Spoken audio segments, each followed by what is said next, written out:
नमस्कार शेतकरी बांधवांनो, आज आपल्या सगळ्यांच्या प्रतीक्षेचा शेवट झालाय। अखेर राज्य सरकारकडून अतिवृष्टी आणि रब्बी अनुदान वितरणाची प्रक्रिया सुरू झाली आहे। काही दिवसांपासून शेतकरी विचारत होते पैसे खात्यात कधी येणार, केवायसी सुरू होणार, कधी सुरू होणार। तर आज आपण याच सगळ्या प्रश्नांची सविस्तर माहिती घेणार आहोत। व्हिडिओ शेवटपर्यंत नक्की बघा, कारण शेवटी मी सांगणार आहे केवायसी कधी आणि कोठे करायची ते। तर मंडळी, 2020 ते 2025 या काळात महाराष्ट्रात अनेक भागांत अतिवृष्टीमुळे शेतीचं मोठं नुकसान झालं। या नुकसानीची भरपाई म्हणून सरकारने प्रत्येक जिल्ह्याला निधी मंजूर केला होता। सुरुवातीला सांगितलं गेलं होतं की हे पैसे दिवाळीपूर्वी खात्यात येतील, पण काही प्रशासकीय आणि राजकीय कारणांमुळे यात थोडा विलंब झाला। आता मात्र सर्व जिल्ह्यांसाठी निधी वितरणाला मंजुरी मिळाली आहे आणि पात्र शेतकऱ्यांच्या खात्यात पैसे जमा करण्याची प्रक्रिया देखील सुरू झाली आहे। शेतकऱ्यांना हे लक्षात ठेवा, हे अनुदान 2 टप्प्यात दिलं जात आहे।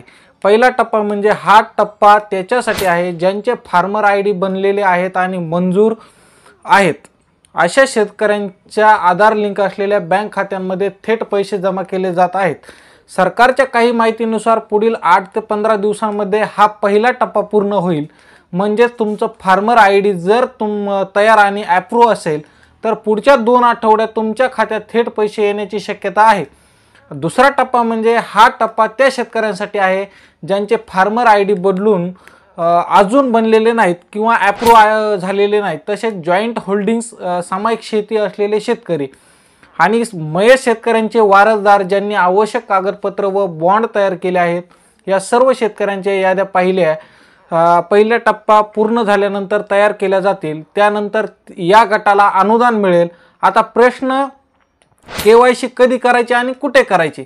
सरकारने सांगितलं आहे की पहिला टप्पा पूर्ण झाल्यानंतर दुसऱ्या टप्प्यातील शेतकऱ्यांच्या याद्या आपले सरकार सेवा केंद्रावर, CSC, महाई सेवा केंद्रे अशा ठिकाणी उपलब्ध केल्या जातील, तेव्हा केवायसी प्रक्रिया सुरू होईल।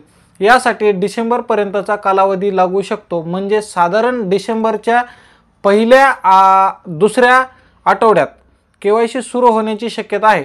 तुमचं नाव यादीत आलं की तुम्हाला सेवा केंद्रावर जाऊन आधार कार्ड, बँक पासबुक, जमीन नोंद, 7/12 उतारा आणि जर वारसदार असाल तर वारस पत्र किंवा बॉन्ड या कागदपत्रांसह केवायसी पूर्ण करायची आहे।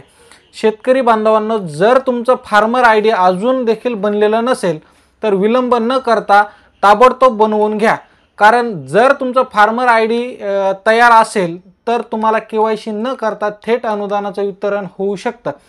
फार्मर आयडी तयार करण्यासाठी तुम्ही महा-DBT पोर्टल किंवा आपले सरकार सेवा केंद्र या ठिकाणी जाऊ शकता।